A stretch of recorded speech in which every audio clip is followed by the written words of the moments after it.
छात्री आत्माहुति घटना सामना को आसी चांचल्यकर तथ्य। जून 30 तारिख में प्रिंसिपाल पाखक लिखित अभियोग करने को जाइथिबा बेले तांको चैम्बर भितर अध्यापक समीर साहू सहित पीड़ितांकर होइथिला प्रबल जुक्तितर्क। यार वीडियो एबे सामना को आसी सेपटे आभ्यंतरीण अभियोग कमिटी सदस्य मध्य सांघातिक तथ्य दैछंती।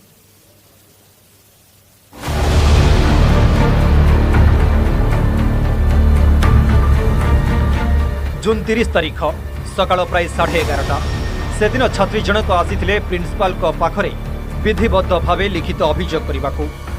एजुकेशन विभाग मुख्य समीर साहू तंको मानसिक भावे निर्यातना देउछंती बोली लिखित भावे अभियोग करथिले छात्री जनक प्रिंसिपाल को चैम्बर में पहुंची लिखित अभियोग देवा परे अध्यापक समीर साहू को चैम्बर को डकाइथिले प्रिंसिपाल दिलीप घोष।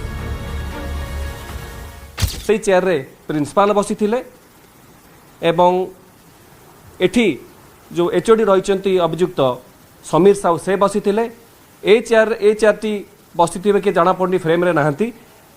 तृतीय चेयर रे जड़े बंधु बसी पुरुष बंधु जे कि सौम्या सहित आसी सौम्या बसी द्वितीय चेयर रे ए वीडियो गोटे फ्रेम रे आपण पाउचंती। तापर द्वितीय फ्रेम रे सेही फ्रेम रे देखा पड़ुची जे समीर साहू जे कि प्रिंसिपाल डाहाण पटे बसी डाहाण पटे चेयर रे बसी छात्री दुई जन बंधु प्रिंसिपाल को चैम्बर को मध्य जाइथिले। यह हेउची सही दिन प्रिंसिपाल को चैम्बर भीतर दृश्य।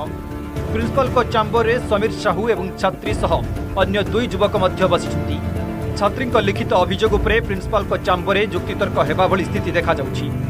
छात्री जनक अंगुली देखाई किछि कहुतबार भिजुआल देखा मिली।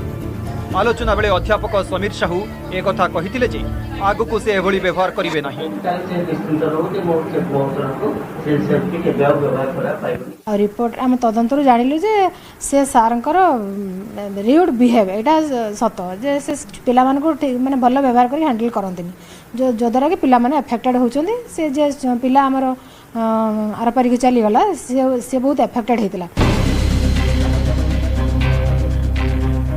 जून 30 तारिख में लिखित अभियोग पाइबा परे प्रिंसिपाल दिलीप घोष जुलाई 1 तारिख में यह घटना संपर्क में सहदेव खुंटा थाना को जणाइथिले। ता परदिन अर्थात जुलाई 2 तारिख में छात्री लिखित अभियोग सत्यासत्य जानिबा पई एक आभ्यंतरीण अभियोग कमिटी गठन करा जायतिला। कमिटीर सदस्य थिबा अध्यापिका डॉक्टर मिनती सेठी न्यूज 18 ओडिया आगरे कहिसंती जे कमिटी गठन हेबा परे सेमाने तदंत आरंभ करथिले। अध्यापक समीर साहू संपर्क में छात्र छात्री फीडबैक नहीं छात्री अभियोग संपर्क में पुंखानुपुंख अनुध्यान करते। अध्यापिका डॉक्टर मिनती सेठी कहिसंती जे जुलाई 9 तारिख में कमिटी जो रिपोर्ट प्रस्तुत करी प्रिंसिपाल को देइथिले सेथिरे अत्यंत स्पष्ट भाव दर्शा जाइथिला जे एई घटना अध्यापक समीर भूमिका संदेहजनक रही। तेणु तांकु तुरंत एचओडी पदरू हटाई दिया जाऊ।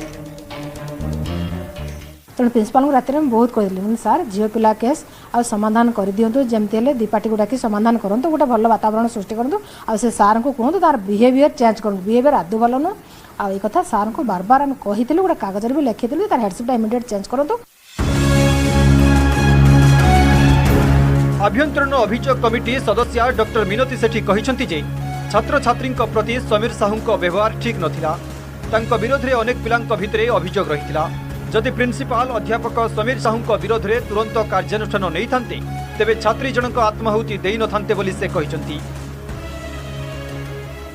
से छुआ से तुम देखा ही सी भी केबे मते भेटी नहीं बहुत दिन भेटी नहीं से घटना घटवा पूर्व भी मो सहित देखा ही से देखा ही तापर कमिटी विषय में कहीं डिस्क्लोज कर देबी कथाटा मु गोटे कमिटी मेंबर अछि डिस्क्लोज कर।